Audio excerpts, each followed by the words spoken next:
bonjour à tous et merci Hélène, merci Monica et merci surtout la SHF pour permettre cette journée d'études à laquelle également l'Association française catalaniste, dont je suis un des membres, et participe.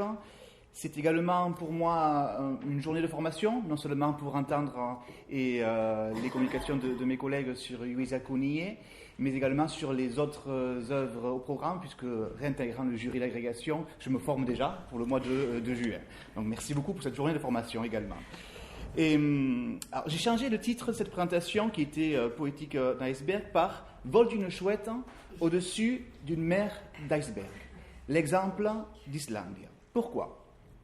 Parce que je me suis rappelé très récemment, en écrivant cette communication, et que dans cette même université, il y a un an et demi, dans le cadre d'une journée d'études organisée par Monica Well sur la littérature féminine catalane, que j'avais eu l'occasion d'ébaucher un panorama de la dramaturgie féminine des années 90 en Catalogne, sous la forme d'un horoscope chinois, et j'avais considéré l'œuvre de Luisa Cunillé, j'y reviendrai, sous le signe de la chouette.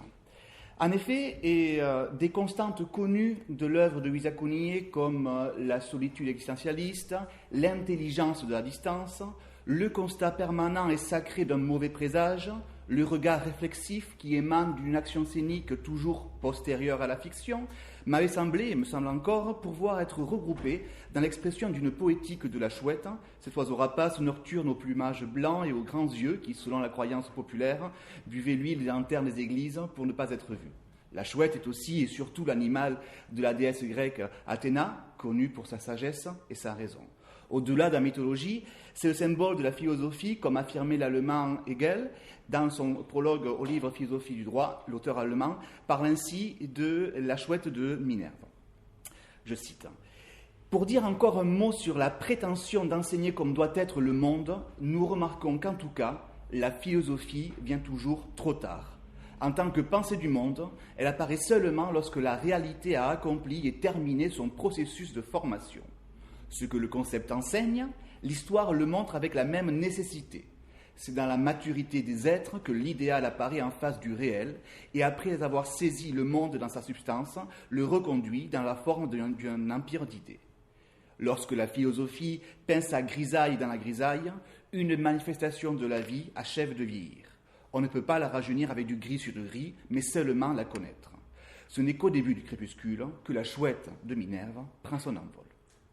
Selon Hegel, donc la philosophie ne doit pas être entendue comme prescriptrice de vie. Au contraire, c'est une discipline qui, de la même forme que la chouette, prend son vol quand le jour tombe, atteint seulement la connaissance des phénomènes après que ceux-ci se sont produits. En ce sens, la dramaturgie réflexive sur la catastrophe de notre société que nous propose Luisa Cunillé dans son œuvre me semble propre d'une vision hegelienne de la philosophie. En ces termes, je relirai l'œuvre de Luisa Cunillé à cette démarche philosophique qui voit la catastrophe depuis la vision prospective de l'Apocalypse ou rétrospective de l'Atlantide, pour reprendre deux titres d'œuvres de Luisa Cunillé qui relèvent du domaine du récit sacré, comme l'est aussi, dans une certaine mesure, Islandia. La pièce reprend en effet les mythes fondateurs et eschatologiques islandais, comme il est suggéré dans la première scène, pour d'une part resignifier la parabole judéo-chrétienne de la quête de la mère par le Fils, et pour d'autre part réinvestir sur le temps long et cyclique l'histoire du capitalisme axiologique que représente New York. Cette poétique de la chouette est une des diverses appellations qu'a reçue l'œuvre de Luisa Cunillé. Rappelons ainsi tout d'abord que José Sinistera, son mentor à la Sala Beckett, a qualifié l'œuvre des années 90 de poétique de la soustraction. Ce qualificatif s'inspire du minimalisme beckettien pour rendre compte d'une salutaire éthique et politique de l'économie des moyens dans l'ensemble de l'œuvre Cunillé et sans doute quelque peu éloigné d'Islandia, où la dramaturge déjoue les règles de l'empire du moins pour rendre compte, avec peut-être une influence plus importante de l'esperpento de Valle Inclán ou de l'absurde de Eugène Ionesco, de l'ampleur d'une fresque contemporaine. D'autres perspectives ont été proposées pour parler de l'œuvre de Cunillé. La chercheuse états-unienne Sharon Feldman a théorisé le théâtre d'énigmes de Cunillé. Le chercheur valencien Xavier Puigcercas a été un des premiers à rendre compte d'une cosmogonie de la perplexité, je cite, qu'il appelait Cunillélandia. Anna Priet et Laurent Gaillard, ici présents, vont sans aucun doute proposer d'autres approches de l'œuvre et je m'en réjouis. Pour ma part, En 2009, il y a déjà plus de 10 ans, dans le cadre de ma thèse que je consacrais entre autres à l'œuvre de Yuisa Kuniye, je proposais de la considérer à l'époque comme une poétique de la trace, reprenant la logique sémioticienne de Peirce, réinterprétée par les études médiologiques de Régis Debray ou intermédiales, notamment Philippe Portel et Stéphane Loschkin. La pièce Islandia, que je n'avais pu intégrer à mon corpus de thèse car trop récente à l'époque, et que j'ai découverte à travers la mise en scène soignée de Xavier Alberti au Théâtre National de Catalunya en octobre 2017, m'a amené à penser cette trace comme un iceberg, bien évidemment par le biais du sens originel du titre même de l'œuvre, La Terre de glace. Et puisque toute recherche est création, j'en assume les conséquences et vous propose aussi de suivre le vol d'une chouette au-dessus d'une mer d'iceberg. Je vous présenterai donc les différentes caractéristiques de cette pièce de Kuniye qui relève de la poétique de notre auteur en filant la métaphore de l'iceberg. Et vous avez ici le plan. Première partie, la partie émergée de l'iceberg, une économie de l'information. Comme j'ai déjà pu en faire part, le théâtre de Yuisa Kuniye se caractérise par une économie des répliques qui s'inscrit dans une double logique. D'une part, la réticence ou la retenue énonciative est d'un côté constitutive des personnages, au principe dramatique de méfiance qui, comme chez le dramaturge britannique Pinter, questionne la sincérité de la parole pleine, s'ajoute ici le caractère lacunaire des discours, symptomatique de personnalités troubles en continuelle quête d'identité.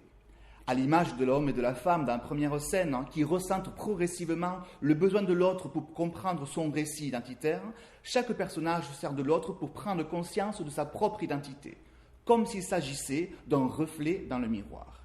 D'où les constantes transgressions des règles de la pragmatique conversationnelle, à travers les questions taboues qui défient les lois sociales du public et de l'intime. En ce sens, la logique de duo spéculaire à l'œuvre dans chaque scène répond, et, à mon avis, d'une maïotique mutuelle. Maïotique mutuelle que l'avant-dernière scène thématise en quelque sorte. La mère accouche de sa révélation auprès de son fils, révélation qui est en soi l'annonce d'un possible accouchement, et le fils prend la décision de rentrer et ainsi, dans une certaine mesure, pour filer la métaphore, de couper le cordon ombilical qui a été le fil rouge de sa pérégrination depuis le début de la pièce. Dans Islandia, la parole se veut ainsi performative. Non seulement dans la logique actorale inspirée du « qu'en dire, c'est faire » d'Austin, mais aussi dans l'idée même d'une quasi-silencieuse épiphanie identitaire. Ainsi, au fur et à mesure de l'avancée des répliques qui esquivent l'affrontement verbal, les personnages, et indirectement les spectateurs, prennent conscience de ce point invisible qui les construisent par le bas, comme lorsque l'enfant chante sans s'en rendre compte, et dans la scène avec le voyageur. Chaque personnage est ainsi un iceberg qui peuple une mer glaciale. À cette première logique, propre à la configuration des personnages, s'ajoute la ruse dramatique de l'occultation du sens que manie avec brio, il faut dire, Yuisa Kuniye. Ainsi, se multiplient dans la pièce des lenteurs et des répétitions qui ne sont que le pendant de fins abruptes de discussions, scène 2 et 3, de revirements de conflits, scène 4, ou de coups de théâtre finaux, scène 1 et scène 6, ou simplement d'une obscurité qui met un terme abrupt à une scène inconclue, signe incontesté d'un deus ex machina, d'un dramaturge didascale en scène 5 et 7. Ces fins sont symptomatiques, à mon sens, d'une dramaturgie symboliste, qui suit non pas les codes de la vraisemblance et l'effet d'illusion du monde extérieur, mais l'évolution intérieure et des personnages et de la parabole ourdie par l'auteur. Car il s'agit bien là, à mon sens, d'une démarche forcée de l'avancée dramatique qui sépare tout autant qu'elle relie ces scènes isolées, comme autant d'icebergs connectés sous la surface de la mer. Comme expliqué un des personnages de la pièce La Benda, une pièce du début des années 2000 de Yuisa Kuniye, la mer semble statique, mais les courants sous-marins sont bien là, latents. En cela, l'artificialité du cadrage de chaque tableau est aussi, bien évidemment, une stratégie politique de Yuisa Kuniye d'aller contre l'insensée boulimie capitaliste de la fiction dans les médias et dans les arts. À la triade unitaire de rapidité, transparence, cohérence, elle oppose un trident dissonant composé de lenteur, occultation et décohérence, obligeant le spectateur à reformuler constamment sa perception de la fiction et d'adopter une distance réflexive. Tout comme un iceberg naturel est venu à bout du progrès tonitruant d'un Titanic, une Islandia culturelle remet en cause la dithyrambe de la pensée capitaliste symbolisée par New York. Et c'est ainsi qu'une dramaturge comme Yuisa Kuniye adopte une poétique de la chouette pour réfléchir aux contemporains dans le sens que donne Agamben de ce qui adviendra, et aussi pour penser la mort du progrès et le renouveau de l'humanité dans le sillon post-humain ou post-humain que développe la philosophe barcelonaise Marina Garcés. Ce qui m'amène à parler de la seconde partie que j'ai pu intituler « Du tragique androgyne à l'âge des glaces matricielles ». Cette parabole comme contre-discours débute avec une scène entre un homme et une femme qui, comme nous l'avons déjà énoncé, sont le miroir incomplet l'un de l'autre et qui, symboliquement, donnent naissance à un garçon, double du jeune homme, naissance car l'apparition de ce jeune garçon sous le lit correspond au moment de prise de conscience du jeune homme de sa perpétuelle recherche identitaire, aidé par la jeune femme, elle-même en quête permanente de réponses sur sa situation personnelle et sur sa généalogie. Sur ce point, cette scène initiale est hautement symbolique d'un aspect qui va, à notre sens, construire l'œuvre, le tragique androgyne. La pièce développe en effet chez chaque personnage une conscience aiguë de sa finitude et du rôle dont il ne peut échapper. Ainsi, dans la scène entre le jeune homme et Robinson, la révélation et l'assomption d'un déterminisme existentialiste passe par la référence aux chiens. Si ces derniers commencent par être de la chair à canon pour le système alimentaire et des hot dogs, ils acquièrent finalement une supériorité morale pour ne pas être victimes de leur mépris, une supériorité morale aux yeux de leurs propriétaires qui, selon Robinson, les abandonnent pour ne pas être victimes de leur mépris, et finalement ces chiens assiègent le propre espace et de Robinson. Par leur aboiement hors scène et que le divertissement pascalien de la télévision ne parvient pas à occulter, les chiens acquièrent une position supérieure et symbolisent la fin de l'humanisme ou de l'humanité constituée au-dessus et contre l'animalité. Une fin que Robinson lui-même ne peut plus se cacher et qui souligne la pulsion tragique d'une vie vouée à l'agonie ou double sens du combat, l'agon en grec, et de la mort. Cette puissance d'un tragique du quotidien qui se déploie au sein de tous les personnages dépasse la question de genre homme-femme et la conçoit au contraire dans une complémentarité qui tend non seulement vers l'idée d'une humanité, mais aussi vers l'androgynie.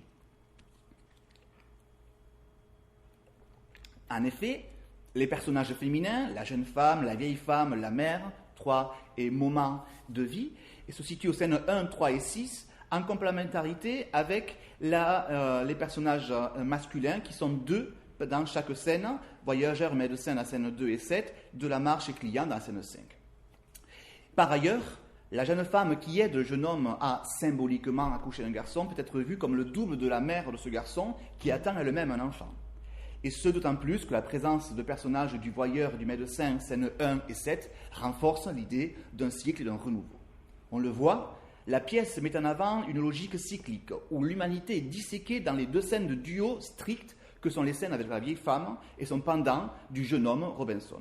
Scènes qui contiennent de manière explicite la portée sociale des réflexions de cette œuvre et dans lesquelles les personnages de la vieille dame et de Robinson apparaissent comme les deux moitiés ou deux faces d'une même vision nihiliste et désenchantée du monde. Autrement dit, l'œuvre joue de personnages fortement assimilés à des catégories, comme les travaux de Propp, mais aussi à des archétypes sociologiques que pourrait décrire et qu'a déjà décrit Lévi-Strauss. En ce sens, on peut ainsi interpréter que le tragique s'exprime tant au masculin qu'au féminin, sans différence de genre, dans un souffle androgyne qui peut renvoyer au mythe de Platon. Ce dernier développe dans Le Banquet l'idée de cette troisième classe d'hommes et d'êtres humains composée des deux autres, hommes et femmes, dotés d'une grande force et agilité et qui avaient osé escalader le ciel pour s'attaquer aux dieux, ce qui fut puni par la séparation à jamais de ces androgynes en hommes et femmes, voués à se rechercher tragiquement pour revivre le mythe de l'unité perdue.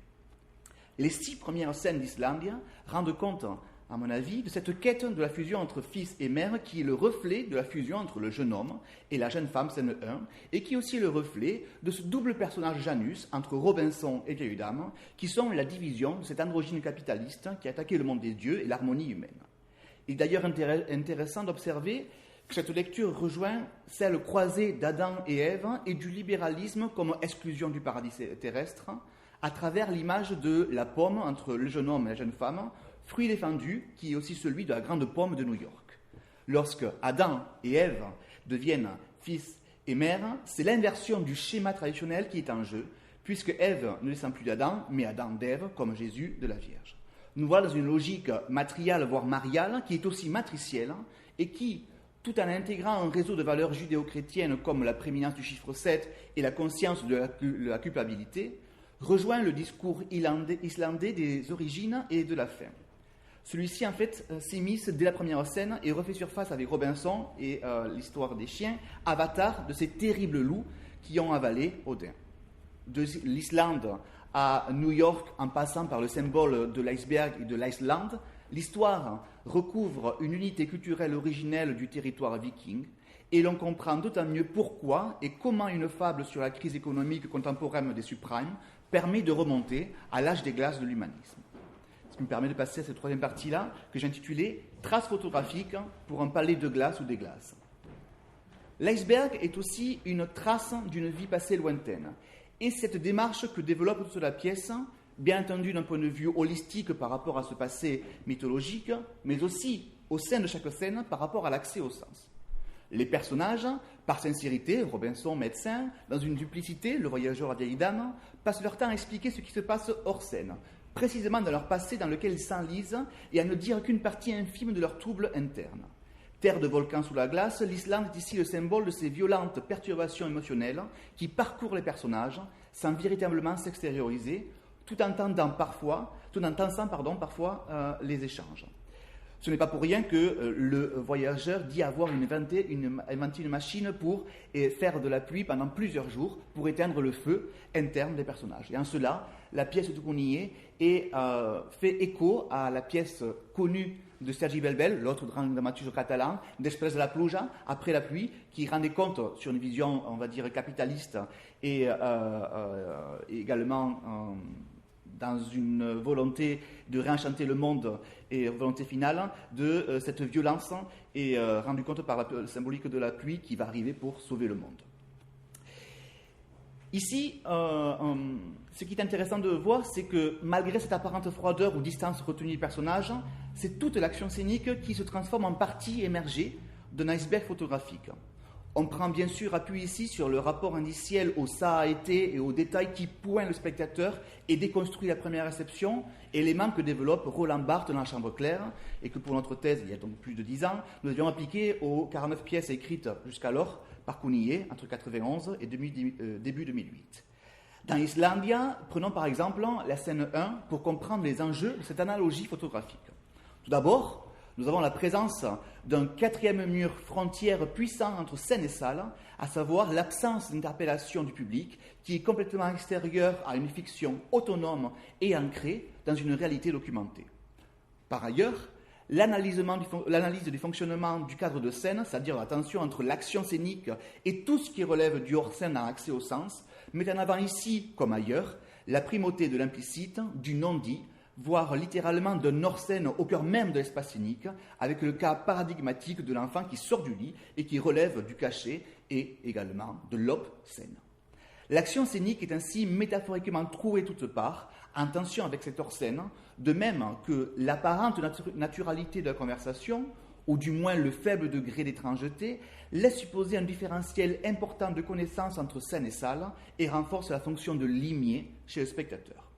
Autre critère, le statisme des personnages et la prise en considération dans l'avancée dramatique de certains détails. La paume, la valise, le guide donnent à des éléments considérés insignifiants une réelle importance, comme s'ils étaient mis en lumière ou s'ils ressortaient d'une image banale.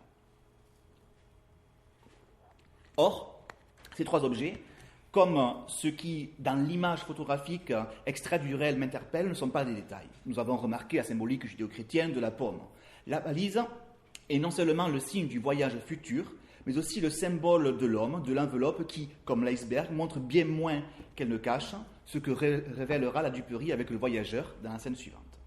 Le guide voyage aux commentaires qui détonnent par la poésie, et la singularité de leurs propos, et ce guide réenchante le rapport au territoire et devient par là même un succédant postmoderne, je dirais, de la Bible, ou de tout récit en tension entre l'ici et maintenant du lecteur et l'hétérotopie de l'au-delà ou de la fiction.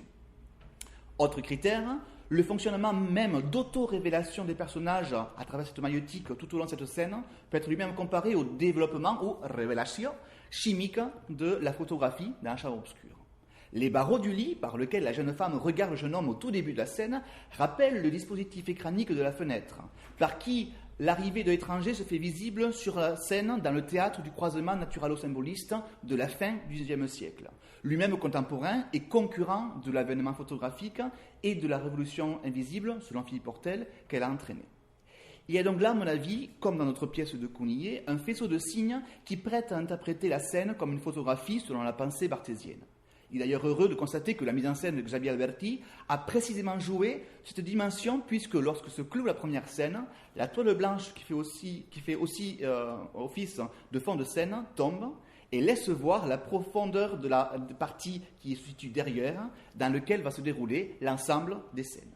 La toile et l'écran de projection de cette photographie qui révèlent des scènes intérieures new-yorkaises tapis virtuellement ainsi au sein de cette première scène photographique.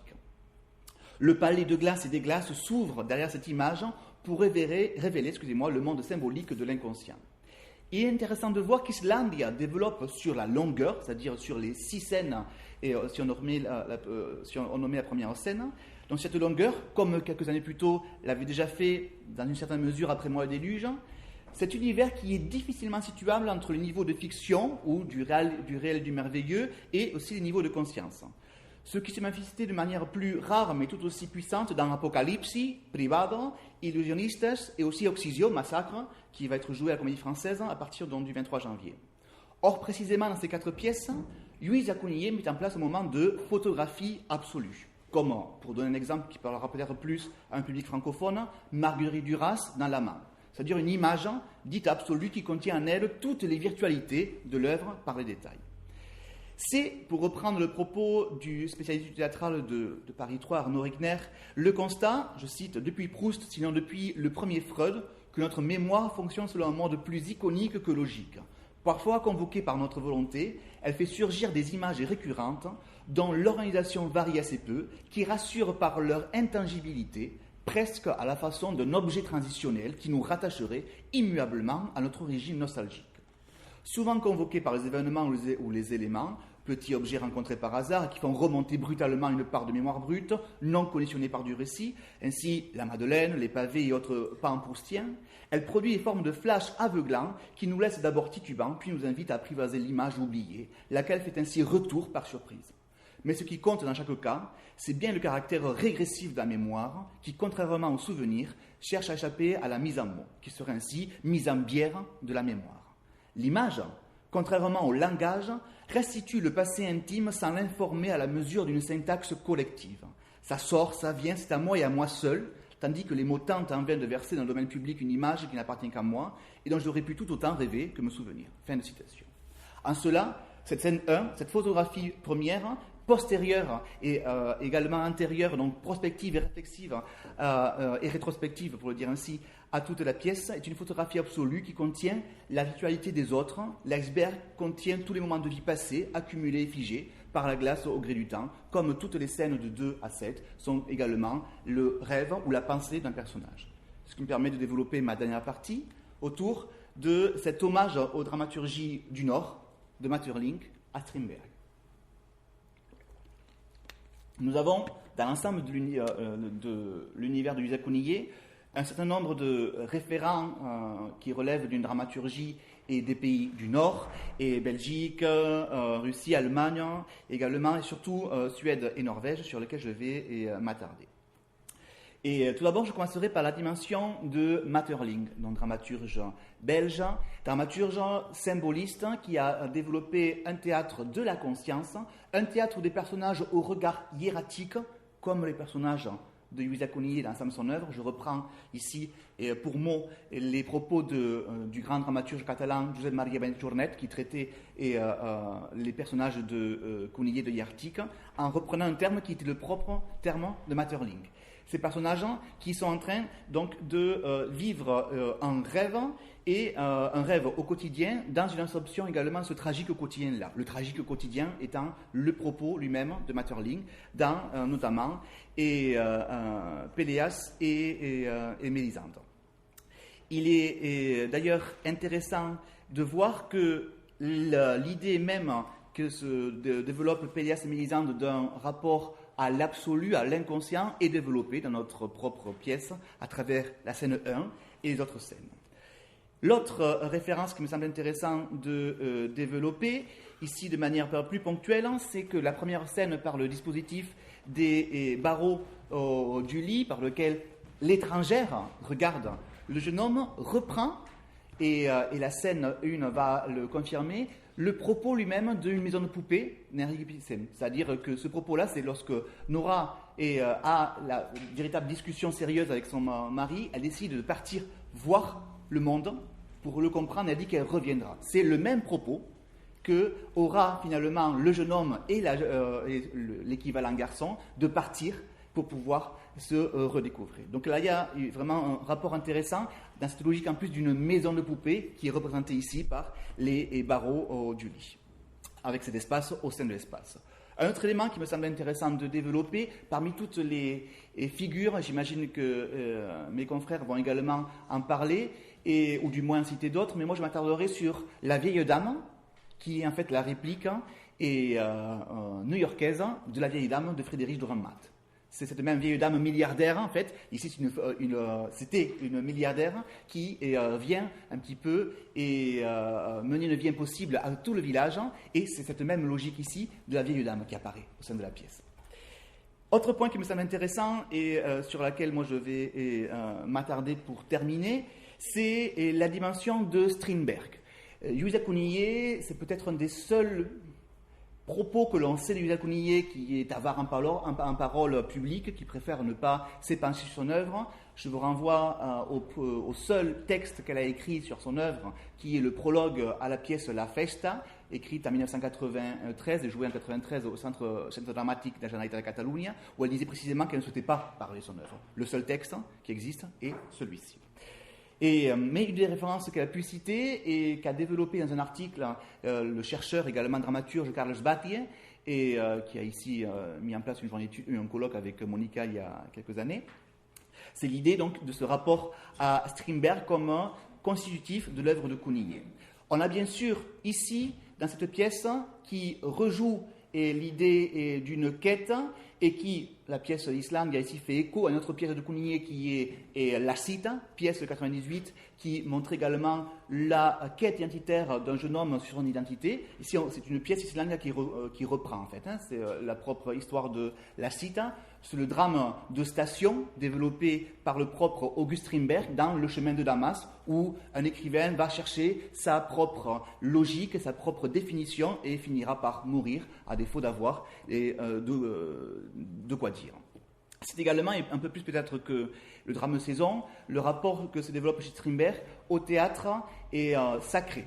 Strindberg va développer dans Le Songe l'idée d'un personnage, et il s'appelle Agnès, Agneau, et toute la symbolique qu'il y a derrière, et qui descend, qui est la fille du Dieu qui descend sur terre pour voir les hommes, et qui se rend compte que les hommes sont pitoyables, inspirent la pitié. Une fois qu'elle a pris conscience par l'aventure humaine du caractère et pitoyable, littéralement, des hommes, remonte au ciel et, comme fait notre jeune garçon qui, après être revenu à New York, dans l'enfer du monde capitaliste, repart dans cette Islande qui est une Islande culturelle.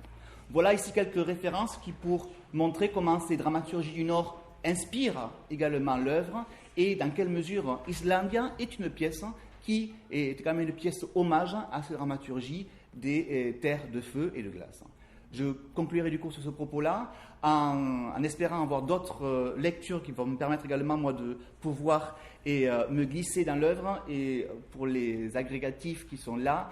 Et l'œuvre de Cunillet, c'est une œuvre magnifique parce que chaque mot est prête à de nombreuses réflexions, et l'économie de parole qui est demandée dans le texte de Cunillet, j'espère, vous donnera non pas une économie de parole, le jeu d'agrégation, mais plutôt une parole pleine et efficace. Voilà.